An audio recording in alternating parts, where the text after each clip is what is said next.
Allegiance. Pledge allegiance to the flag of the United States of America, and to the republic for which it stands, one nation, under God, indivisible, with liberty and justice for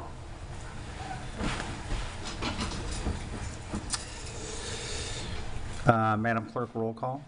Member Dashiell? Yes. Member Hurley? Here. Member Young? Yes, here. Vice Chair Hawkinsmith? Here. Chair Lowry? Yes. We have a quorum. Okay, first on the agenda, well, hello, everybody. We'll keep moving along here in just a moment. First, we have the approval of the agenda. Or anything anybody wants to add to the agenda for today? I had asked for something to be added, and it may be covered in section C, a discussion about elevated homes and incorporating that into our design guidebook, Okay. but C may cover that. Or We'll some of call it. it C1. C1, yes. And Chair, for that one, if staff, we had a presentation, but next month's agenda is going to be a little bit lighter, so I think we can still talk about that in the context of the guidebook, but we were going to provide a more holistic overview of the National Park Service guide for elevating homes. So if we can handle the education next month, Okay. but it can be item C now to talk about. Well, at least it puts it on our radar Yeah, to sure. eventually include it into Okay. the guidebook. Okay, anybody else? Before we get to me, of course. I would like to just get an update, just see what staff can tell us about the Mary Pier, anything since last month, or in the Shuffleboard Clubhouse. Just a mention of that. I also want, and we'll call that D, I guess, that's just information, and then E, and this is really more for the attorneys, I think, and I don't expect an answer today, but maybe for next meeting, we can get an idea, and that's, I'd like to find out where we stand, or what's the status of our Airbnb enforcement process. I know we were doing pretty good there for quite a while. Maybe we still are doing good, but we switched lawyers, and I'm not sure, what's happening with that. So if we can maybe next month get an idea of what the status of that is. So we don't really have to have that as a discussion item. We can mention it, but I just did. So the other thing I would like to talk about just briefly is on demolitions and the moving of potentially houses to be demolished. And so I'd like to have, there's a few things I kind of learned about. I had met with Brandon earlier this week, and we talked about some things, and I just want to make the board aware of some options that we really have never kind of used, but just add that to our fund of knowledge for, perhaps to be used in the future. Okay, anybody else have anything to add? Okay, the next on the agenda is, We just need a motion. excuse me, yeah, there we go. Then I'll make a motion to approve the agenda. And I'll second with the changes. Madam Clerk, roll call, please. Member Hurley? Yes. Member Young? Yes. Member Dashiell? Yes. Vice Chair Hawkinsmith? Yes. Member Lowry? Yes. Motion carries. Okay, the next thing on our agenda here is audience comments, which means that anybody in the audience can stand up and give a 3-minute commentary on anything that they would like to, or that they think that might be relevant to what we do here at the Historic Board. I would point out that if you are here for something that's already on the calendar, you can reserve your time and just come up and speak then. So if it's something on the calendar, I would just ask you to wait. You can talk then. If it's something that's not on the calendar, you just want to make some general comments, now's the time to do that. Does anybody in the audience want to make comment? Okay, having none, we'll move along. Next is item 3, approval of the minutes. Has any board members had an opportunity to read the minutes from June 5th, 2025? I have, and I'll make a motion to approve the minutes for the Historic Preservation Board meeting of June 5th, 2025. I'll second. Madam Clerk, roll call, please. Member Hurley? Yes. Member Young? Yes. Vice Chair Hawkinsmith? Yes. Member Dashiell? Yes. Chair Lowry? Yes. Motion carries. Okay, now we're going on to action items. 4A, which is local historic designation number 25059 for the residents located at 3116 West DeBasin Avenue. Ms. Rossetti? And Madam Clerk, I'm so sorry to interrupt. Do you need to swear anybody in for this No, meeting? I always I sure check that. can. Yes, you go ahead if you want to do that. Anyone who will be presenting or speaking to the board needs to be sworn in. Please stand, raise your right hand. Do you swear or affirm that the information or factual representation that you are about to give to the board is truthful? Yes. Thank you. All right, thank you. Okay, Ms. Rossetti, item 4A. Thank you. Lynn Rossetti, Consulting Planner in Historic Preservation for the City of St. Pete Beach. So this first case is located at 3116 West DeBasin. Let's see. There we go. And you can see the sliding doors that are in the front of what had been a garage structure, and it is still a garage. We'll get into that in just a minute, but the owner applicant is Marcus, I'm gonna try and get this name right, Letovitsta. I don't think you got it right, I but don't that's think I did okay. either. I really don't. We'll let him speak when he gets a chance. Right. So this is, the property owner is requesting the local historic designation of this masonry vernacular single-family residential structure at 3611 West DeBasin. The zoning there is RU2, single-family residential, and it's surrounded by except for the park, Lazzarella Park, to the northeast. Let's see. So the front area, the front of the house is where the driveway is, and that originally was a carport, an open carport. It was enclosed a number of years ago, and it's had those sliding doors ever since.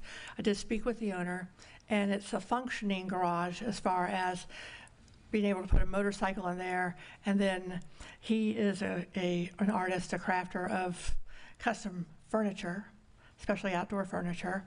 And I know that he originally used his garage as his main shop. Since then, I'm not positive exactly how much he uses it for his shop, but he probably still does some work in there. I had a woodworking father-in-law who did a lot of woodworking in his garage. He never put a car in there.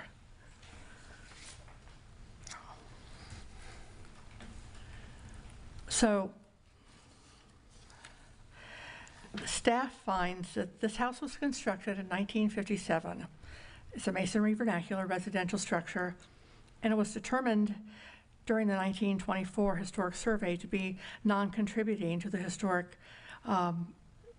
district of the Don Cesar Place neighborhood because the original carport had been enclosed in 2006 to convert the carport into a garage. And although it has a sliding door across for access instead of a typical garage door, as I mentioned earlier, staff did confirm with the owner that it is still in use as a working garage.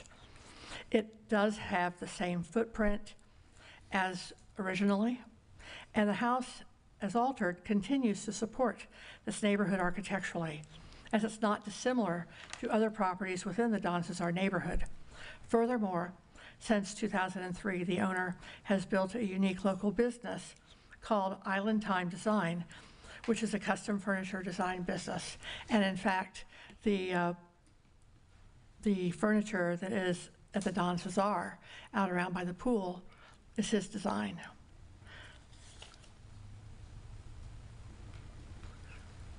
So basically, staff felt that the potential local historic association relating to this owner's business has led staff to find that the property warrants a contributing design because architecturally it's not dissimilar from other properties within the Don Cesar neighborhood. And it continues to be used as a single-family residential, and now also has an association with a business that could well be well remembered for many years to come. Therefore, whoops, trigger finger there. Staff is recommending a motion to approve case number 25059 for local historic designation of the single-family structure at 3116 West DeBasin Avenue. I'll be glad to answer any questions you may have. If not, thank you. Anyone have any questions? Okay, does anybody want to come up and speak about this? Don't have to if you don't want to, Marcus, but you can pronounce your last name for us anyway if you want, right? All curious.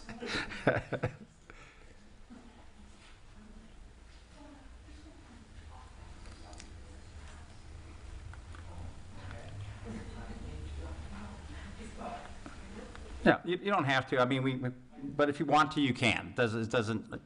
It's not going to hurt you, I don't think, if you speak, but it's not going to hurt you either, help you either. I'm a talker when it comes to public speaking. Okay, that's fine. Otherwise, I will talk. I wasn't prepared to say anything. I was just going to, it's all new to me, this whole thing. So, Okay. Do me one favor for you, just say your name for the record so it's on there. Lehto Virta. All right. Now I know. So, You're close, Len. Yeah. I'll give you lessons. Yeah. So, I'm very thankful if you grant me this. I mean, I can say that I love the area. I love Donzar Place. The only problem is we're low. And so we felt that last September. And it's been a tough year. And what can I could talk all day about that experience, but I hope for the city that the city comes up with a good plan if this happens again. And it's probably, I'm an idea guy. So I have an idea for Florida beach town. There's a Florida itself comes up with a plan. These are the things you as a city need to do.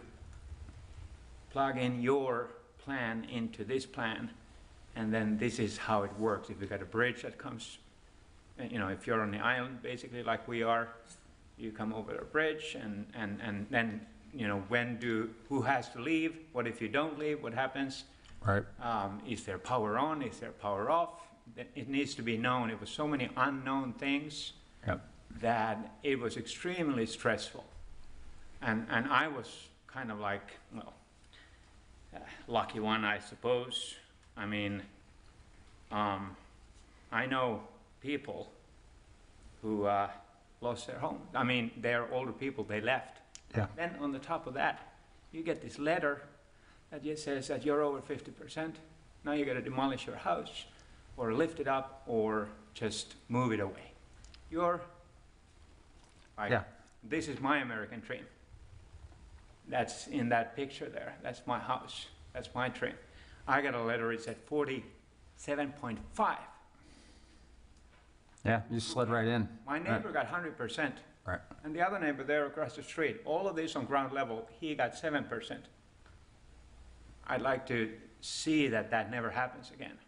And it's not you guys, it's Yeah. It's not. Yeah, the city is doing a lot to, I mean, this was obviously, hopefully 100-year kind of storm, but they're tightening up some things, and I think we're all trying to figure out a better way to approach it. But, you know, I guess this was the season to work some kinks out anyway, unfortunately. So hopefully it'll be easier next time, if there is one.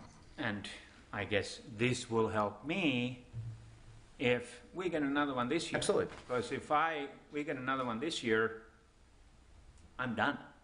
The Well, house is done. let's hope not for that. Well, now this kind of helps with that. Yeah, that's And one of the main I'm reasons very, we're very here. thankful. I mean, it's serious business. So, Okay, very good. I appreciate very it. Thank you. Does anybody have a motion? I'd like to make a motion. I'll move to approve local historic designation, case number 25059 for 3116 West DeBasin Avenue. I'll second that. Madam Clerk, roll call, please. Vice Chair Hawkinsmith, Yes. Member Daschle, Yes. Member Hurley, Yes. Member Young, Yes. Chair Lowry, Yes. motion carries. All right. Happy birthday, Marcus. Okay, moving on, 4B, Certificate of Appropriateness for an Addition, case number 25083 for the residents at 3108 Paso Girl Way. Thank you, Chair. Could we pull up the PowerPoint, please?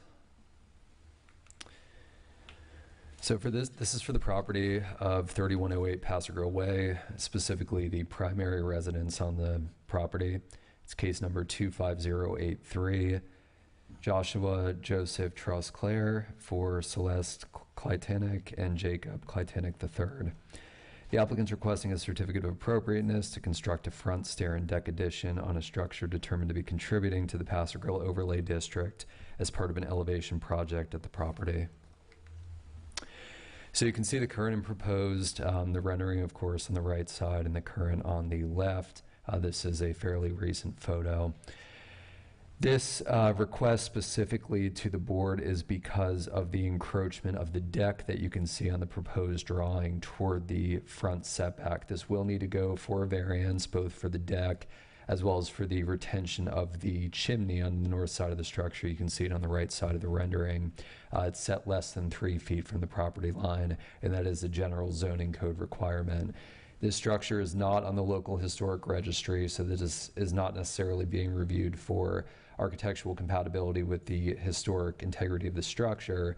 This is something that they would be able to do should the setbacks have been met. They would have been able to elevate in place.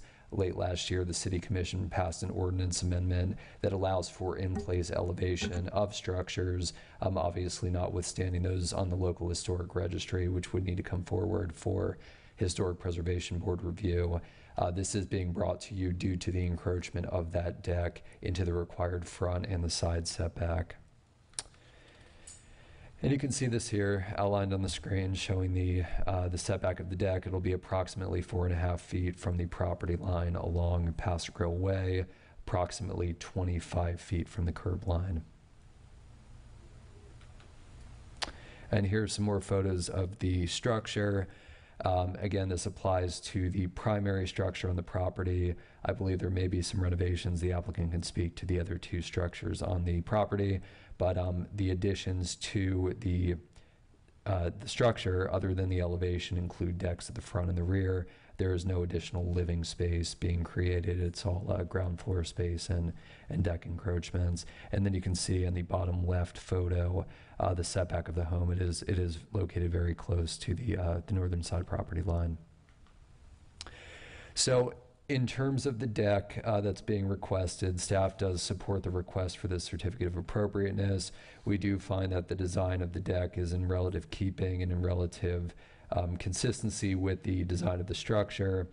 We would have preferred, instead of that cable railing that's being shown, and I'll go back to the rendering, we would have preferred the more horizontal balustrades that are shown on the rear of the structure, but we do feel that in terms of scale, in terms of design, it is in keeping with the structure that it augments. Of course, access to that upper story will be required from the outside due to the elevation.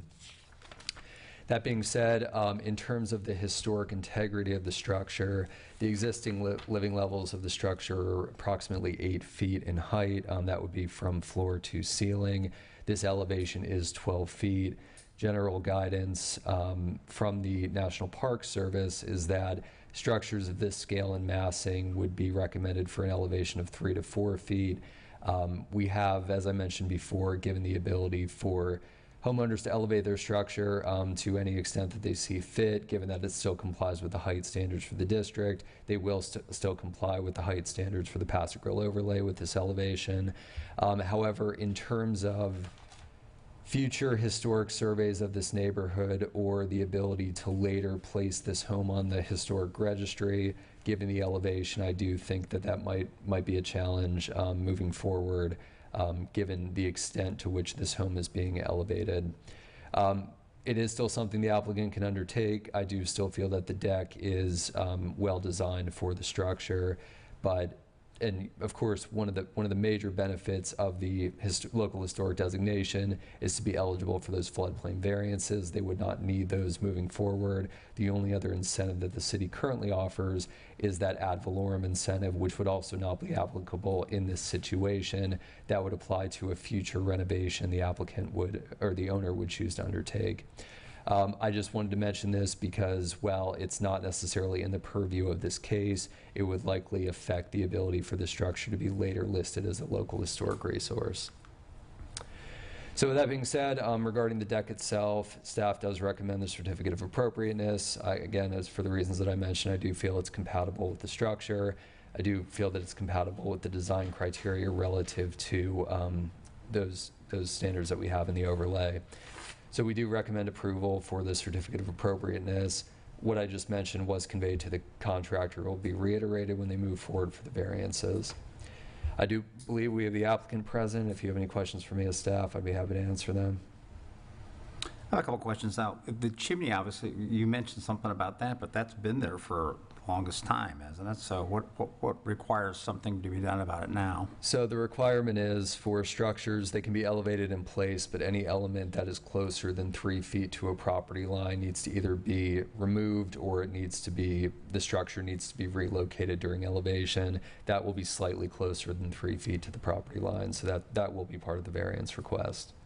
Okay, and then I think you said, I wrote it down, but I may have not done this correctly, that's not on the registry, meaning? It's a contributing structure. It was picked up in our 2015 survey. Right. And it was part of the original 2003 expansion, but they have not individually listed this as a local historic. Gotcha, resource. okay, all right. And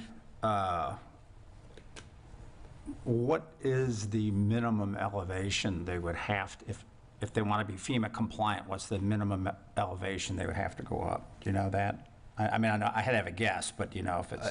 I believe it's around 4.5 feet. Okay, and they're going 12 feet, is that right? Approximately, yes.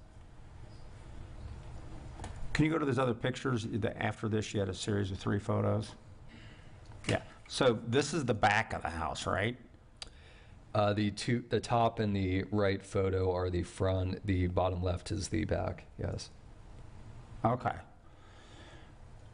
So I'm just trying to figure this out in my brain here. So the one on the lower left,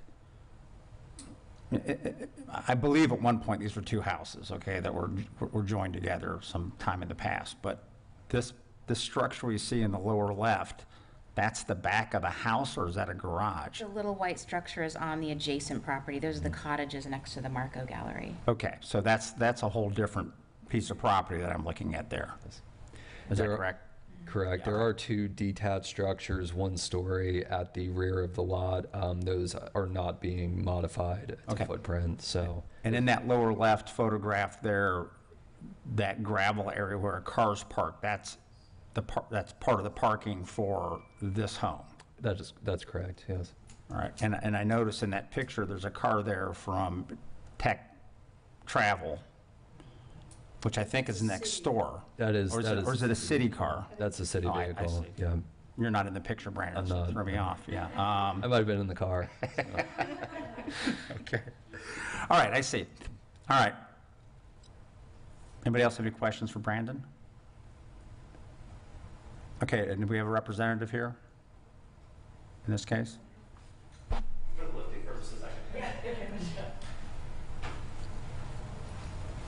And just state your name for the record, please. Patrick Payne of Payne Building Movers and JS Builders. Okay. Anything you want to say? I have a couple questions for you, but anything you want to say before that happens? So, No, Okay. ask away. I guess my biggest question is why 12 feet? Why 12 feet? So Yeah. I've worked all over the entire east coast of the United States, lifting houses, tens of thousands of houses. After Hurricane Sandy specifically, we hit a 100-year flood mark, and then we hit the following year with Irene, we hit a 500-year flood mark. So the houses that were previously lifted to the bare minimum re-entered that flood zone the following year. So the houses that were once compliant 12 months prior were then back in a flood zone that needed to be lifted once again. So in those terms, this was 103 years since we got hit by our last storm, essentially here, but Right. progressively since 2019, since I moved down here, it's gotten worse and worse each year. Okay, well, I mean, you sound like you obviously know what you're talking about, but, the last storm basically came up 3 feet Yeah, and we dodged a bullet on that one, being 100. I understand that, but obviously if it comes up 12 feet, we're all going to be in a lot of trouble. Oh, absolutely. Yeah, so I guess my question is, I mean, does it, and this is why we're concerned about it. Obviously, on Pass Square, we are very concerned about heights. Yep. Okay, especially it's an old place. Most houses were 1 story, maybe 2 stories. And now we're taking part of a 2-story house and making it, adding 12 feet on the bottom. And is the only reason because So we might get a 1,000-year storm or something? BFE is 12 over there, correct? Or St. Pete Beach? I don't know. That's my first question I asked. To be FEMA compliant, you'd have to go up about 4 feet. So you're going St. Pete Beach alone, you have 3 feet of freeboard, which is 3 feet above BFE. So the difference of your elevation to BFE, so if our elevation there is elevation 5 and BFE is 12, that means there's gonna be a difference of 7 feet plus your additional 3 feet on top of that. So that puts you 10 feet. I don't think so. I mean, I'd ask Brandon. I'm sorry, I misspoke for this property. I should have had the plans up. Grade is at 4, base flood is at 9. We do require 1 foot of freeboard here, so that would put it at 6 feet above grade. Okay. That would be the minimum for compliance. And that I understand. So the FEMA compliance is 6 foot. So, but you're going an additional 6. Now, the only reason I ask this is this, most people, either they just go up 6 feet and have a crawl space or whatever, which is usable, but you can't park a car in it. Or they go up 10 feet or 9 feet and park a car. But going up 12 feet, So more or less for the way that we're doing things here, we're making a very resilient, storm resilient structure. So what we don't really show in these pictures is that we build an entire steel substructure beneath the house, which gives it a much higher elevation. So when we lift the house, we go to, that measurement is gonna be taken from your lowest horizontal structural. So on top of that, in between each pier, you're gonna have a W1033, which is a 10-inch I-beam. And then if it's a wood frame structure and you have a floor joist that's running one direction and another going another, you're gonna have a carrying timber that's gonna go beneath that, so that's gonna step down. So your floor system in general is gonna put your actual finished floor elevation, DFE, much higher than what really needs to be there, just due to the fact of the wood structure of the house. So basically, we build an entire steel grid beneath it that stays in place, then it's all welded and system strapped to the structure itself, then those beams are welded to the piers that they're sitting on top of. But I assume there's going to be a open area for storage or cars or that kind of stuff in that area. It's not all like steel beams and stuff, right? No, but that's why it's much higher. That's why we. Is that because I'm not, Yeah. I'm not saying you're speaking a foreign language, but I'm not quite following you. For So, here, which I totally understand. It's no, definitely not what I'm saying is, so the ground floor, Yeah. by that I mean, if you're on what would normally we call the 2nd floor, but the 1st floor of living space. Yeah. Underneath your feet, you've got a significant 3 feet or something Yeah, of. basically from like your pier height to the top of the floor deck is probably gonna be an additional like 3.5 feet from the top of the pier, just due to the framing that's there, your sill plates, and then the steel that's beneath that. So if your floor joists are going this direction, and then you have a standard carrying timber that sits beneath that, and you have a 10-inch beam that sits beneath that, Right. you need to be able to support that joist Gotcha. that runs across, so it has to sit on top of the piers, or else you'd need to backfill it all, which underneath, and coastal AE and AE in general, we're not allowed to have any sort of structural fill. Okay. So question across I guess I'm looking at the back, but the front of the house, on the left, are those going to be overhead garage doors? Rendering. On the rendering? Yes. Yeah, there you go. So those are garage doors on the front, is that right?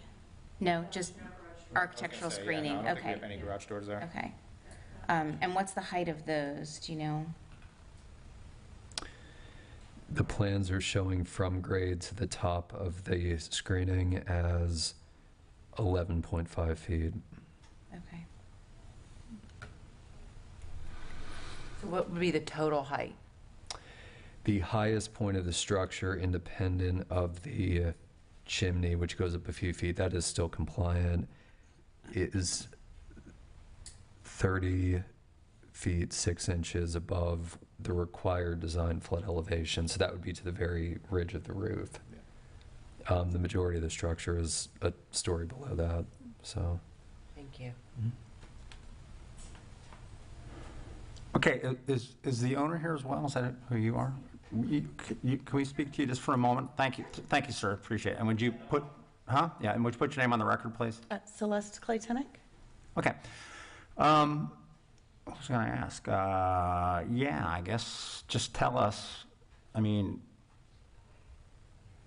the ground floor area, I mean, I know you can't use it for any kind of living space, and it looks like you have no windows or anything like that, as far as that's concerned anyway, right? No, we're, on the one side, as it lines up with our driveway in the alley, that'll be actually the garage.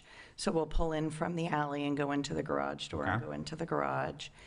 And then on the other back side, we're going to use garage doors, but it's not going to be a garage. We just want to have a way to enclose the outside living space when we're not here. Right. And so, see, part of the, of course, we sit here and just look at, this is all we see, and so I don't know if there's a landscaping plan or something like this, but I assume there probably is of some sort, right? We've submitted a minimal landscaping plan, but we intend, Right. we actually were about to hire somebody to landscape when the storm came, so I'm glad we didn't do that. Right. But yeah, we plan on landscaping it, and, we're making a big investment Right. in this, and we want to keep this house for a long time. Okay, We love it, and Good. And I think you heard Mr. Berry speak before, and he said it would be mentioned at the variance hearings you have, but there's the risk, and I think you're familiar with that. I just want to make sure we're clear on the record, I suppose. There's a risk that in the future you could lose a historic designation if you wanted to do that. You understood what he said about that? Yeah, we understood that, and we really weighed our options for months Right. about what we wanted to do. I had actually even spoken to some people who had gotten their houses historic designations, and, we really tried to do our research on it. And at the end of the day, it just didn't seem like enough of the code, like people weren't lifting, and so we were a little afraid to do a historic designation and then be denied the ability to lift. And so we don't ever want to go through this again. Okay, This well- is our first coastal home, and it was almost our last. Well, I would tell you that there's no, being historically designated does not at all keep you from lifting your Right. home. But I mean, no one It may could- change it, like I said, if you lift it as high as you do. Right. Then it might not have that look, but, if it was lifted, whatever, Right. 4 feet or 5 feet, not only would it be FEMA compliant, but it could still be historically designated. But as long as you've gone through that. Yeah, and we don't want to change the house. We love the house. All I right, mean, yeah. we loved it the minute we saw it, and, we just want to get it to a point where it's usable and where we're not going to flood again. And did you, let me, just because I'm asking almost everyone this kind of question, what kind of damage did you get to, how much, did you get water actually in the house? We I had assume? about 5 inches of water in the house, Right. and it was in the house for a while. And then we found a design issue that we didn't know about because it was under a bathtub, but Okay, when they put the tub in, they didn't finish under the tub, so we had a big hole under the tub, and the water just bubbled up from the crawl space into the house. And had we not had that hole, we might not have had the Right. damage that we had. So but I assume your damage, when you got a letter and stuff, you weren't substantially damaged? non-substantial. Okay, good, all right. yeah, we actually got approved today to Excellent. start our renovation, so we're excited. So we're hoping you guys are going to approve for us too. Right. I mean, we love the house, we love the area, and it was important to us to keep it the way that it is. And, it's going up, so we've got to have stairs to get in and out, if anything for safety reasons, but aesthetically, it would look really weird if there was no front entrance. Yeah. So, and we tried to keep it, we did multiple designs, and they all, I was like, all right, try it like this. I was driving the engineer crazy, because he'd send it to me, I'm like, no, that looks terrible, we can't do that. And so we tried to come up with a design that was as close to fitting the house as possible, but with the smallest footprint as possible, because we don't have that space in the front. And we're trying to keep the chimney too, Right. and that fireplace. I'm just trying to scroll through something Okay. here. And there's 2 additional structures in the back, is that right? Yeah, one is like a small cottage, and then the other is a garage. Would they be able to historically designate those separately or not necessarily? They can, usually those, and they were not picked up on the survey, so they would need to be individually evaluated, but they can stand apart. Usually they go together with the primary residence, but it's possible, so. Yeah. I think the cottage was leased out by the former owner, but we don't have any intention of renting or leasing or Airbnb-ing or any of that. And where's your new front door? Is that on the bumped out? Yeah, so it's, if you go up the steps and there's a window that you can see is sort of recessed, you can't see the front door in any of these pictures. It's in that little cubby. So you'd go up the steps and go right to the front door. Okay. And then we added the little bit of decking because, number one, just the stairs alone it looked like we just threw stairs on the front of the house. And then it also gives us a little bit more space in the front when you go in and out.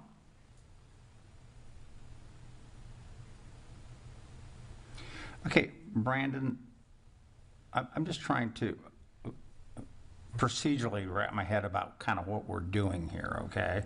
So this is a certificate for approval.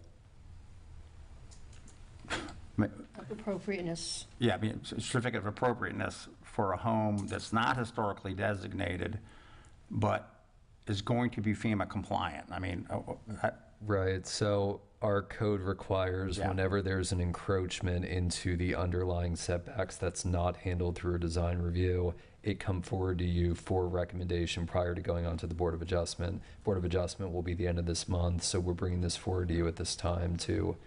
so are we making a recommendation on the variance? Is that what we're doing? That's correct, but through, you would be making a finding on the certificate of appropriateness criteria. That is what is required to be issued by this board before the Board of Adjustment.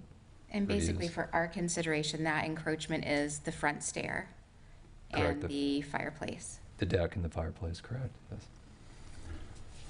Okay. You have any other questions? I don't think so, but let me just, we haven't really, had a vote here, Okay. and again, unfortunately, we don't get a lot of the information that's sometimes early on and things of that nature. And my concern about the rest of the board here is, we just look at this one proposed picture, which, it doesn't have any landscaping of things of that nature and all that kind of thing. And so, I would just want to be assured that, and maybe this is a question for you, Brandon, that, there's a landscaping plan that goes with that, because to me, that makes a big difference on how I would say, vote on an approval. Clearly, if that lower area, which is significantly higher than most first floors, because it's, 12 feet as opposed to 9 or 10, how, are we going to have mid-sized trees there? Are we going to have high plants, things of that? And I just don't know the answer to that. But of course, I would hesitate to say, or I would say I would vote to go ahead and give the certificate of approval, but I really would want to make sure that we had a landscaping plan in place that hid most of that just blank space. You know what I mean? And that's not y'all's fault. I'm just saying it's just kind of a thing where. Yeah, and this is early stages. We found this through a building permit review, which is currently in-house, but Right. that's been communicated to the applicant. They will need a landscaping plan as if it were a new home due to the substantial improvement. So can we make a vote with a caveat or whatever that says that it's that the vote is pursuant to the landscaping plan being approved as well, or something along those lines? I don't want them to have to come back here so we can say, okay, the landscaping looks Staff great. approval with the landscape. Yeah, we can do staff approval in that regard. Sure. Yeah, we'll require that regardless. Depending how we but I vote, but understand. I'm just saying. Right, Correct. okay. Yeah, and I can say that, like, I know it was really hard because they said, okay, you need to tell us what kind of trees and where you're going to put them. And I'm like, oh my gosh, I don't know. So we really had to think about it, but we are on the right side of the property, on the property line, we're going to plant 2 canopy trees. Over on the far left side, we're going to put 2 canopy trees. It's hard to kind of put them close to the house because the house Sure. would be in the way. But then on the left where It's shaded gray or black. You know, in front of that area, there's landscaping there now, and we plan on replacing, you know, landscaping all through there. And then there'll be additional landscaping on the left and, you know, whatever we can do in front of the stairs as well. Okay. Right now, it's almost the whole front is seashells right now. Right, So there's very minimal landscaping, and we had intended on adding more. And that's the nature, because, you know, I live down there, and when I drive by it, I look at it and I say, if this goes up that high, then that's why. We want it to look tropical and pretty just as much as everybody else That's what I does. want. Okay, good. All right. Anybody have a motion? I mean, I will make a motion that we approve the certificate of appropriateness for the addition in case number 25083. 25083 for the residents at 3108 Paso Girl Way, with the addition that there'd be that the staff approved the landscaping plan for that. And I guess we're making a recommendation to the board, I would be in this motion, I'm making a recommendation to the Board of Adjustment that the variance be granted. Does that sound right? That is correct. Okay. I'll second that. Madam Clerk, roll call, please. Vice Chair Hawkinsmith? Yes, approved. Member Daschle? Yes. Member Hurley? Yes. Member Young? Here. Chair Lowry? Yes. Motion carries. Okay, thank you. Okay, I'm sorry. First up, come on up and state your name just so it's on the record so we know who's talking, okay? All right. Gloriani Guevara with Jazz Builders, and I was been working with Brandon, who, by the way, is amazing. But we did turn in a landscaping plan, so what, do you need something that's a little more detailed? Do you need something from an official landscaper? What are you guys looking for to make sure? Well, we haven't seen the landscape plan. We haven't seen anything at all because that's just, the board, our board wouldn't necessarily see that. And so all I want to make sure, it could be totally fine. I just want to make sure that there's a landscaping plan that goes along with it, okay? And I want to make sure that the staff is able to say, yes, we accept this, okay? And so I don't think it's going to be a problem or anything. So I don't think you need to add anything other than you've done. Okay, all right. I just want to make sure, because I'm Right. the one that goes back and forth with him, and I No, I think we're just in the dark on that, so we haven't seen anything. So But what he has, you'll let me know. But from what you've all said, I feel pretty assured we're on a good spot. so. Okay, cool, awesome. Thank you. Thank you. Thank you. Thanks for staying. Yeah, okay, 4C, certificate of appropriateness for demolition, case number 25073 for the residents of 113 3rd Avenue. If we could pull the PowerPoint, please.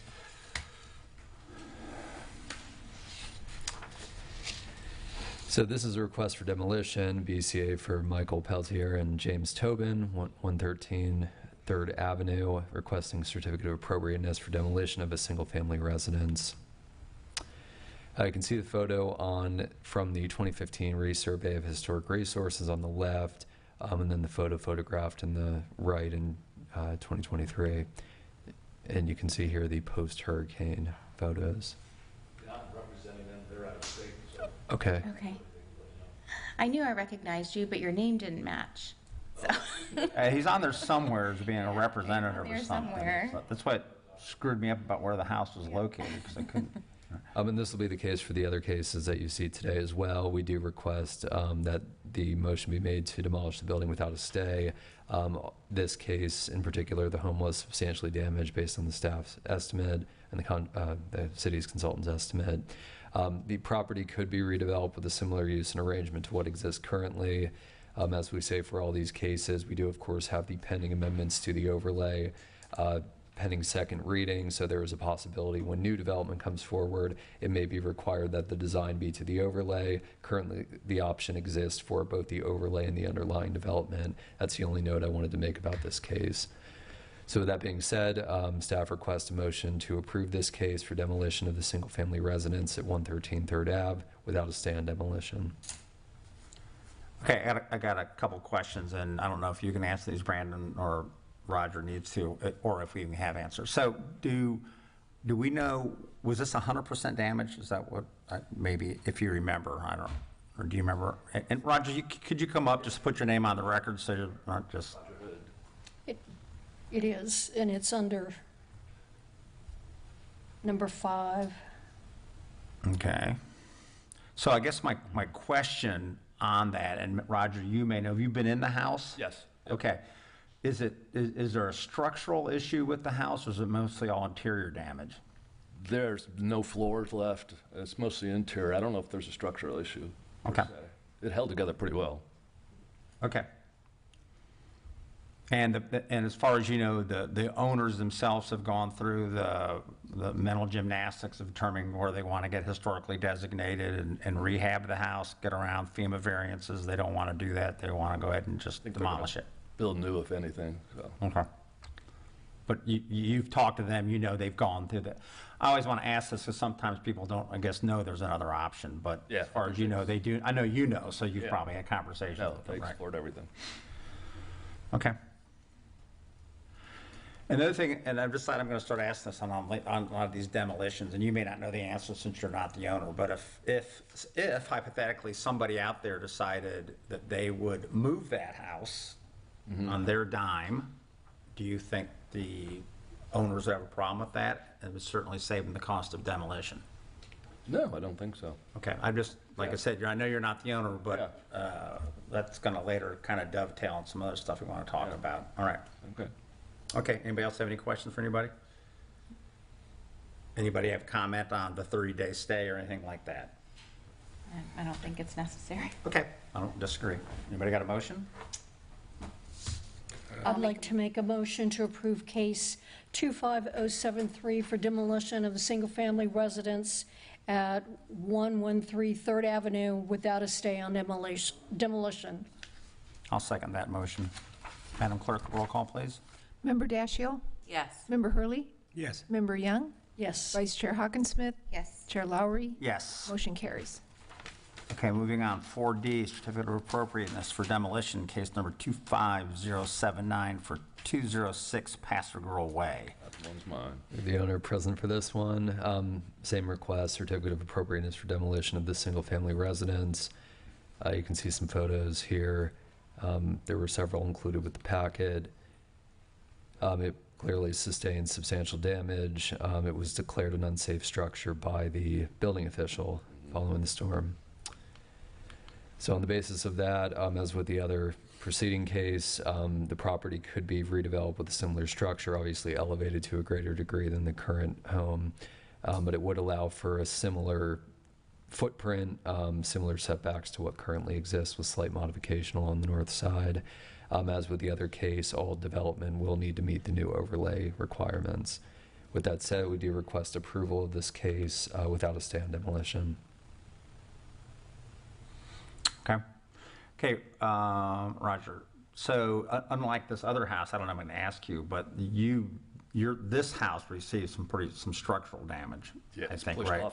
it's pushed half off the Correct. support blocks, and the whole Yeah. front is obviously gone. Yeah, that you got. I'm so sorry about that, but you got a lot of it hit there, right? Okay. And the reason I was asking questions before, and this is just my thought process. A person could, and I'm not saying you could, but you could move the house on another street to your location. I'm just saying, but when some of these demolition of these old houses, that I think people should start thinking about financially, instead of building a new structure, they might be able to move one of these houses that was damaged in the interior, because I think, as you know, the historical board doesn't care about the historic nature of the interior, it's just the outside shell. So some of these homes might be able to be replaced from ones that got structural damage like you did, the ones that just got interior damage. So anyway, that was just me vomiting out loud. So anybody got a motion on this? I'll move to approve the certificate of appropriateness for demolition number 25079 of 206 Pasadena Way without a stay. I'll second that. Madam Clerk, roll call. Member Young? Yes. Vice Chair Hawkinsmith? Yes. Member Dashiell? Yes. Member Hurley? Yes. Chair Lowry? Yes. Motion carries. Thank you, Roger. All right, thank you. Okay. Sorry. Yeah. 4E, certificate of appropriateness for demolition, case number 25078, the residence at 1209 Passer Girl Way. As for this one, we have Sam Irvin of JBS Forthaz Vanderkult. Living Trust, and this is another request for a certificate of appropriateness for demolition of the single-family residence. The applicant was not able to attend, but we are able to call him in if need be. He is on standby. So you can see a photo from the resurvey of historic resources on the left, the rear of the structure photographed after the 2024 hurricanes on the right. Some more photos of the extensive damage. This one was declared 100% substantially damaged by the city's consultant. On the basis of that, we do recommend approval of the request to demolish without a stay. There's really nothing about the arrangement of the building on the property, of course, except for the elevation that would prevent it from being redeveloped in the future. The applicant should be aware that all new development will need to be the overlay, which I did communicate to the agent for this case. So with that being said, we do recommend approval without a stay on demolition. Now, is this the house, the first one on the water, or is this on Passive Way? This is the second one on Second one Passive in. Way. Okay. The first one's a block structure, and this is a blue wood structure. Gotcha. Okay, I didn't think that was the first one. All right. They had 2 strikes against them. They just finished a large remodel after the last flood. And this one really lifted the place off its foundation, etc. Okay. And this, I just know this, just for curiosity, these lots are pretty narrow. What's the size of that lot? But they can still build like a house medium on it or something like that? They could. Yes, they could. Let me see here. 94 by 73, is that what it is? 58 by 79. Am I looking at the right I one? got a 58 plus 14. Yeah, it's So 68, yeah. 72. Yeah. So roughly 94 by 72. Okay. Oh, so it's pretty wide. All right. Anybody have any more discussion on this? All right, I'll make a motion that we grant the certificate of appropriateness. I'll second that. And that would be on case number 25078, 1209 Passive Way without a 30-day stay. Roll call, please. Member Young? Yes. Vice Chair Hawkinsmith? Yes. Member Dashiell? Yes. Member Hurley? Yes. Chair Lowry? Yes. Motion carries. Okay, 4F, certificate of appropriateness for demolition, case number 25072, residents at 2604 Passive Way. The request for demolition, this is for both the detached single-family residence and the detached garage, which was considered a contributing outbuilding. A photo of the residence from the 2015 survey on the left and the structure photographed on the right after the 2024 hurricanes. Staff did not notice significant structural damage. However, based on the city's estimate, the structure did sustain substantial damage at 85%, and that would be for the primary structure. With that being said, we do support the request to demolish without a stay. As mentioned for the other cases, a similar development could be created at the site, barring the elevation that is required, and the overlay requirements would apply to this property. So with that, we recommend approval of this case without stay. The applicant is not present, but they are available by phone if the board has any questions. Just a couple questions for you, I guess, Brandon, if you know. This is a block house masonry? I believe so, yes. Is that the story? And then do you, let's see, and do you know whether or not, or did you have a discussion, or are you aware with anybody from the city that might have had discussion with the owners about becoming historic and rehabbing it under historic designation?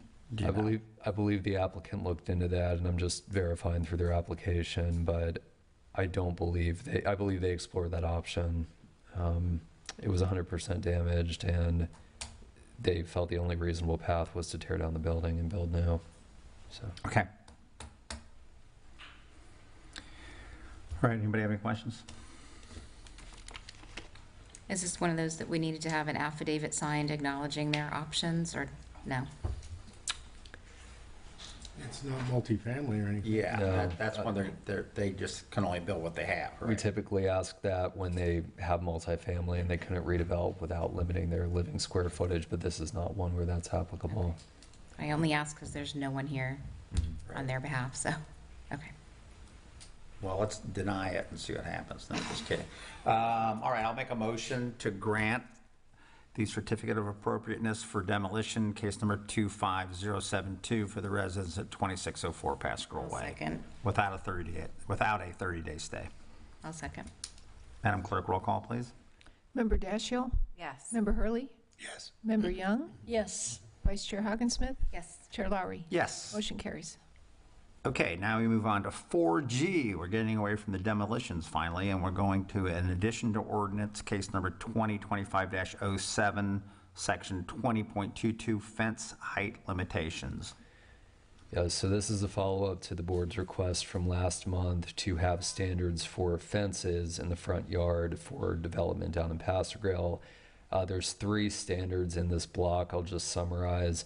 The first is that for those properties that are built to the overlays, so those developments that we see come in for design review, and that will be any new development in Pasquarel, provided that the final reading of the overlay amendments are approved as written, they will need to comply. Any fence or wall in front of the primary building must meet the standards required for a new development. That is a fence that's compatible with the structure. It can't exceed 4 feet in height.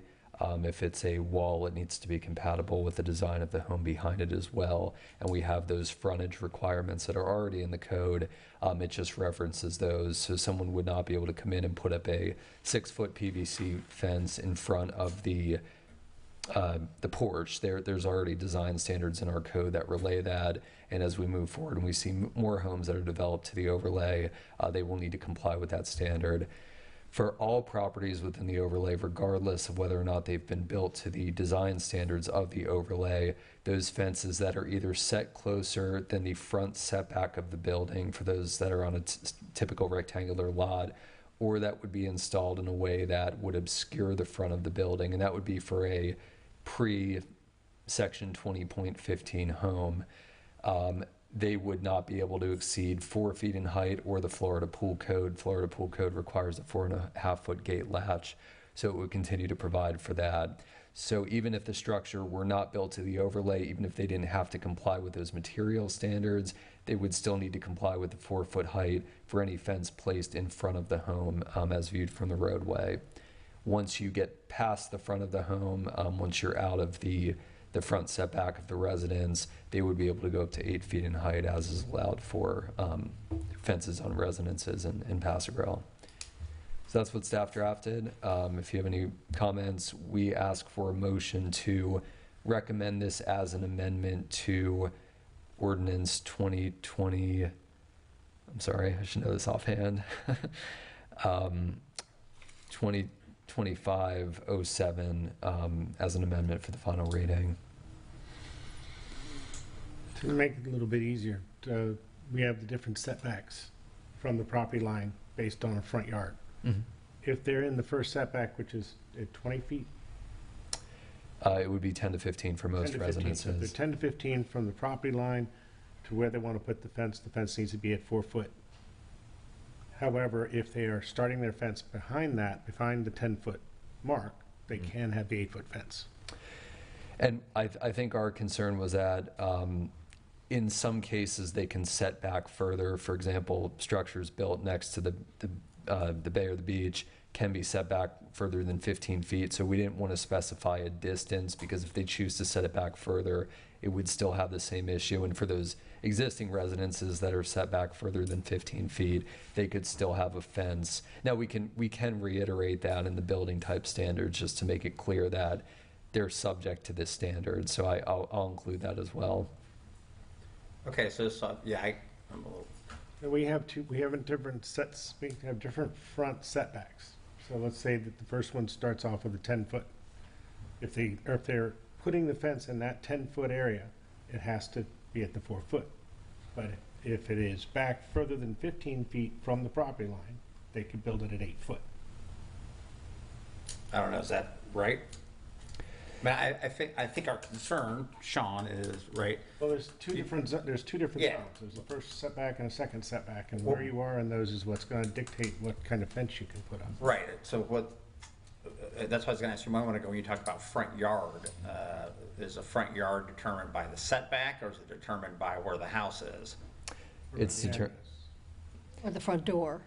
No, because I'm saying is I think we all recognize that beside a house, as you go around the house to go in the backyard, if they had a high fence there or an 8-foot fence there, I guess we would kind of understand that. But when you have a 8-foot fence in the front yard that prevents you from even seeing the front door, is that allowed? The way it is now, obviously, I guess we know of an example where that's been done, but I think that's part of the point of we're trying to keep that from happening.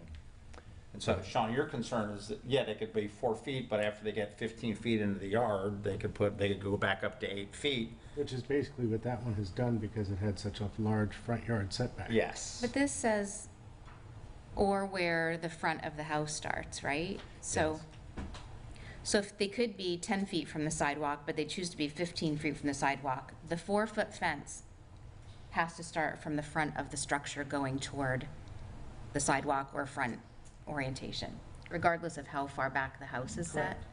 However, they would be allowed to have an 8-foot fence if they had enough setback. Because if it's outside of that 10 to 15 feet that we just kind of identified, then they have the ability to do the 8-foot fence. As it is currently done right now. So we would want the maximum of a 4-foot height,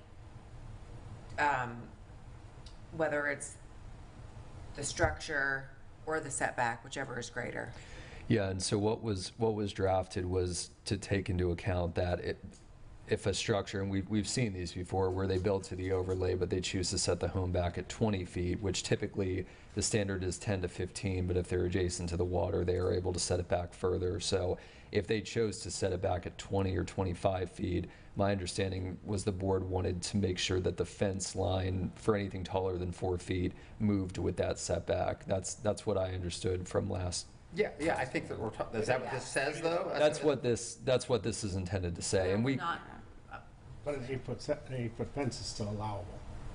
Under the current code. Under the current From code. the front of the house toward the backyard. And But has not really in front of nothing the to do with it. Has to do with the front yard and the front yard setbacks and the primary setback and the secondary setback. In the secondary setback, you'd be allowed to have the 8-foot fence.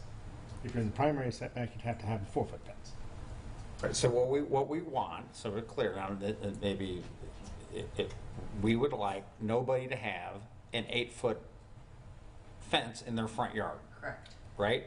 And so there's, and of course, what Sean's saying, and I don't know if we're all on the same page of that, is a silly thing. You could say, okay, I'm going to I have a big front yard, I'm putting a 4-foot fence up at 15 feet, and then 5 feet behind that, I'm putting an 8-foot fence on. Well, they could go all the way across the front of the property. Right, no, what I'm saying is, It has to be back that far from the property. And so what we would like to see, and I know because we have potentially pools going in the front yards, which has caused some of this issue, and there has to be, 4.5 feet? To the gate for latch. pool enclosures, then can we draft something that just says that you can't have a fence higher than 4.5 feet in the front yard as defined by where the front of the house is? You follow what I'm saying? Right, that is what this is intended to Well, say. it may be saying, that's what I'm saying. My computer went down for some reason, so I'm trying to follow. Is the type of material, like, there's a big difference between a PVC fence, 8-foot in the front yard, versus an iron fence that is see-through. If somebody wanted to have a security fence, or perhaps create a courtyard behind a block fence with an iron gate. So currently, the standards require for those overlay built homes, it does need to be of a specific material. I believe it's wood, shell, or concrete, stucco concrete. So those would be required for any new build, and that would be in the front of the structure within that setback zone. For homes that are not built to the overlay standards, there are no current material standards. We don't allow for scrap metal and things like that, but other than that, there's no specific requirements for passer grills. So if someone chose to put up a PVC fence, they would be able to, but what this is drafted is not to change the material standards, but it's to state that regardless of whether the home is built to the overlay or whether it's existing, any fence set closer to the front property line than the building, regardless of what that setback is, cannot exceed 4 feet in height or 4.5 feet if they have a pool in the front yard. So I'm rereading, so for the purpose, or you have, for the purpose of this requirement, a fence or wall is considered in front of the main front or secondary front of the primary structure. I don't know, is there a reason we need to put secondary front in there? Does that confuse issues? If it has a lesser setback than the yard's property line than the primary. So the secondary front is for those corner lots. If the board is not concerned about those, if you're only concerned about the primary, we can take that out. No, I like it. You've clarified what that means, corner lots. Yeah, that's good, yeah. And then the part that clears it up, I think, is placed on the lot in such a way that the facade of the structure, which would be the front of the house, is obscured by a fence or wall greater than 4 feet. Right, okay. And we don't want to talk about, I mean, I think, you know, Holly's got a good point, but at 4 feet, I'm not really concerned about what the material is at that No, point. not at 4 feet. Yes, so that's okay, but I think almost, well, if we do this, then that's fine, yeah, I'm not more concerned about it at all.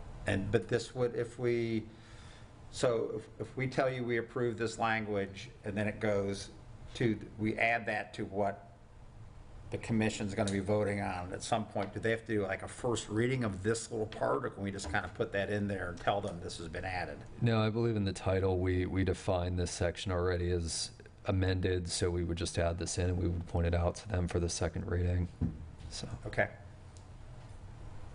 Right, do we need to vote on this at all, or we're just? If you could make a recommendation to the city The commission. recommendation would be that we approve this language to be, this proposed language to be added to. Addition to the ordinance. Right. All right, well, then I'll make a motion that in ordinance 2025-07, the proposed section 20.22, which is the fence height limitations as presented here, that be approved and added to our proposed changes to the ordinance. I'll second. Roll call, please. Member Hurley? Yes. Member Young? Yes. Vice Chair Hawkinsmith? Yes. Member Dashiell? Yes. Chair Lowry? Yes. Motion carries. And Brandon, good job. Thank you for that. That's really well done in a quick period of time, too, so. Okay, so the next thing we have is discussion items, I believe, which is first 5A is Key West Design Guidelines. Yeah, so this is a continuation, well, a carry-on from last meeting. The board's homework was to review this manual and make any recommendations for what you would like to see for the city's design guideline book. Now, I did want to say, just before we get into the discussion, there are quite a few elements of this guideline book that are more regulatory in nature. The way we have envisioned this is that we have the land development code, we have the regulations for the district that actually assign setbacks and height and other requirements like that. That would be within the land development code. We didn't make significant modifications to those with the overlay amendments, but there were a few adjustments, the fence, for example, being one of them. Our guidebook we had envisioned as more of a series of guidelines for how to comply with the overlay design standards, and as Member Young had pointed out, we might also consider elements for elevation of homes, appropriate elevation. So I just wanted to point that out. I'm happy to hear from the board and include these recommendations.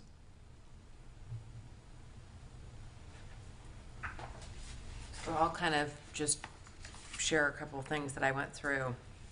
I think what I found pretty interesting throughout their guidebook, or throughout their language, it speaks to new additions and adjacent or related new construction shall be undertaken in such a manner that if removed in the future, the essential form and integrity of the historic property and its environment would be unimpaired. So I thought that was a really good way of basically saying, please build something that fits the size, scope, scale of the community. And even though we probably shouldn't have to ask people to do that, I think we've seen repeatedly that we do. And then also I noticed that they have that new elements that were added to a historic structure should be reversible to allow restoration at a future date. So basically, if someone comes in and buys a historic property and they make changes to it, that then at the future, it would be able to be basically Removed and Undone. restored back to original. Does that mean, though, that they have to use some sort of, is that just allowing the people, the new owners like to do that? Or does that mean they have to use some sort of building material that can be removed? You follow what I'm saying? So typically, and we've seen cases, Lynn's brought several before you, that are lateral additions where there's minimal finishing between an addition and the original home. So if they came in and, hopefully the original home were never to be destroyed, but if one of them were damaged, it wouldn't necessarily affect the integrity of the other. That's a way to comply with that. There's others, balconies and other additions that the original home's integrity can be restored. And we do have a provision that says, the addition will clearly be an addition. So, Well, in the big picture stuff, and I read through this, and it's great, and I know and I appreciate, Danielle, you bringing this to our attention, especially as we're kind of putting together this guidebook, because I think there can be some language that we can take from this, perhaps, and use in ours, at least maybe the tone of it and the way they do it. But the thing that, if I remember correctly, that struck me, I thought the best in this design guideline, which may or may not be something we can ultimately do. It's clearly, our first step is we have to get the proposed changes we've already got to go in front of the commission pretty soon, and then of course we're on to potentially something else, I would hope. But I really like where they said that they talk about maximum height being 2.5 stories. And I think that's something that it would be great if we ultimately could have something like that in our historic district, because that's essentially, and correct me if I'm wrong, stops the big shoe boxes, right? Because the third story basically, it is not a complete story. It has to have, some angled roofs, some things of that nature, which is typically what the old historic houses looked like, other than maybe a Mediterranean and that's not the word I'm looking for. What are those old Spanish, ones kind of had square roofs, but. So, I know we can't do anything about that right now. And I know that, I think we talked about it before, that might take a referendum of some sort to start making some big moves like that, but I was impressed by that's what they do down in the Keys. And I think if we had done that years and years ago, perhaps, when we first had the historic district, that might have changed some of these homes that are being built today. So, I don't know. Just throw that out, because as we sit here, as time goes on, there'll be some things that become relevant in the future, maybe, that we should be thinking about. I would agree, and then I also noted pages 52 and 53. So they have the historic architecture design principles. So basically they kind of go through a checklist, which I thought was good, and then also the project categories and the architectural guidelines, which goes through and speaks a little bit, kind of gives it just a bulleted, easy to read. So my thought was, if someone can just go through as a layperson without really knowing anything, they would be able to read through and say, okay, this is allowable, this is not allowable, this is what they're looking for, this is just something, so then they don't have to go through a lot of effort, or also reach out to you guys all the time asking questions and things like that.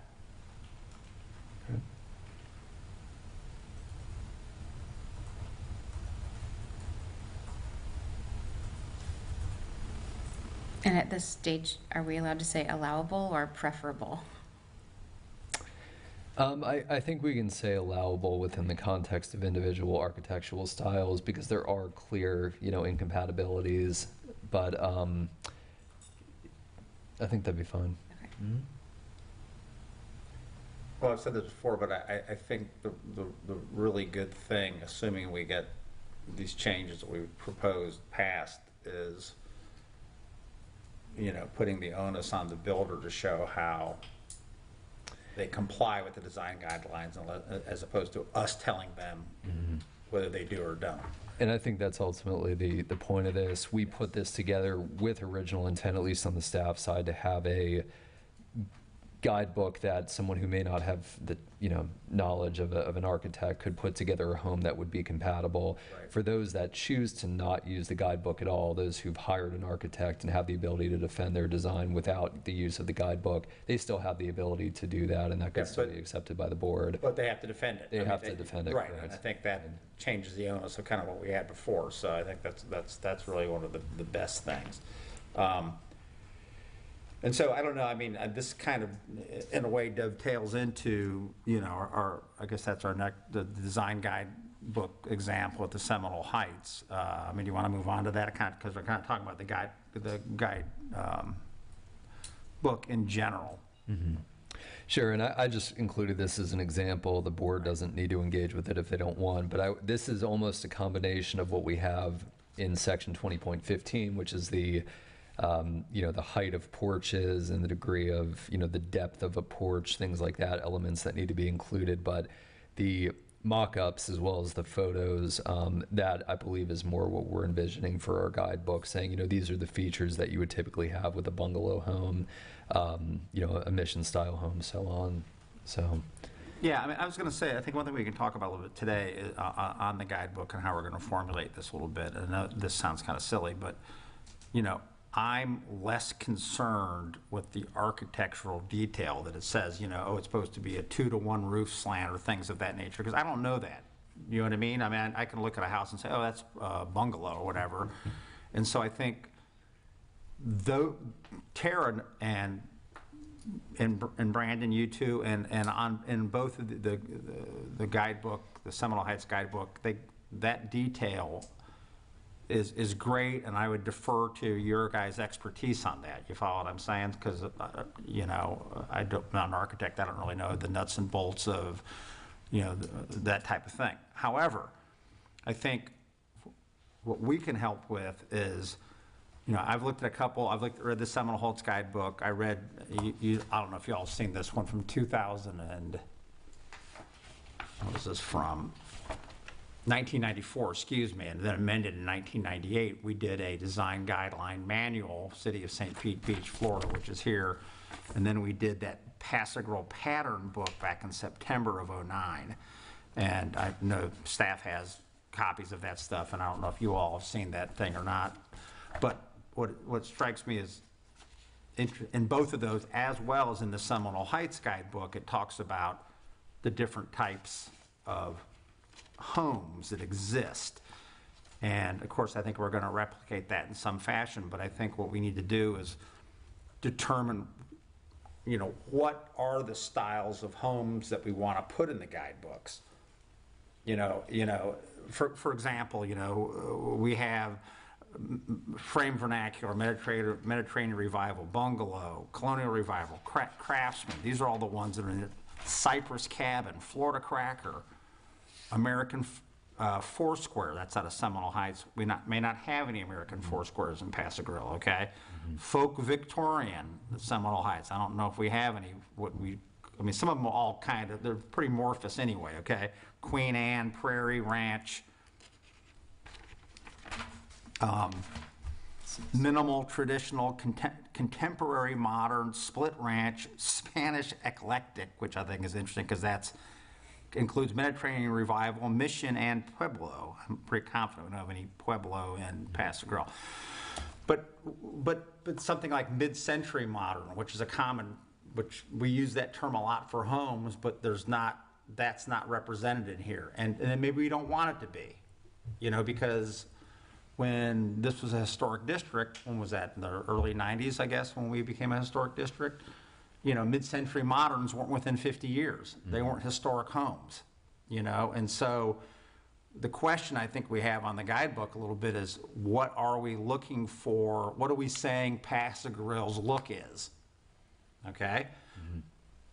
And, in my opinion, it seems to me that the true historic nature of what made Pass-A-Grille historic, whatever, in the 90s when it became a historic district, was that it was a barrier island that basically was created before there was a bridge.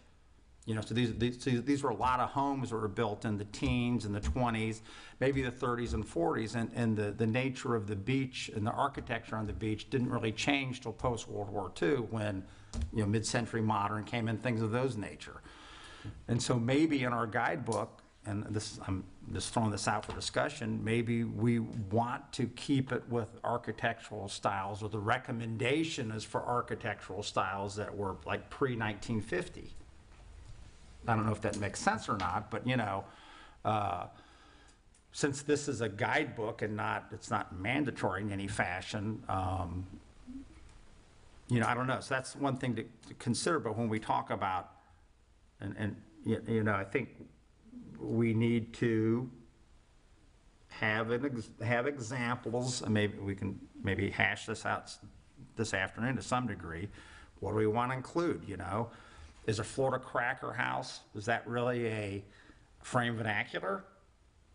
I mean, you follow what I'm saying? There's parts that go together, and I think we need to identify what houses do still exist. In fact, when you go through these two books that I mentioned, most of the houses are still around, the pictures that are taken, or at least probably 2/3 are. And so there's still examples of everything that we thought there was, you know, 30 years ago.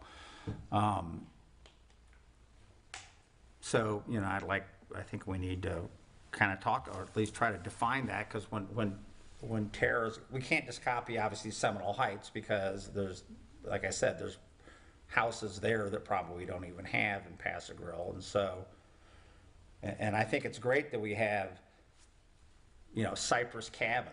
There are some still there. And if that's actually a description that we can say this is a look, then I think we should have that. You know, Florida Cracker, I think there's some houses still that are Florida, whoever made that term up, I don't know, but, you know, we can call it whatever we want, I suppose. Pastor Gordon, we don't have any Victorians, and we don't have any true mid-century moderns, I don't believe. I think we have quite a few mid-century moderns, I would say. Mid-century modern in the aesthetic of a mid-century modern with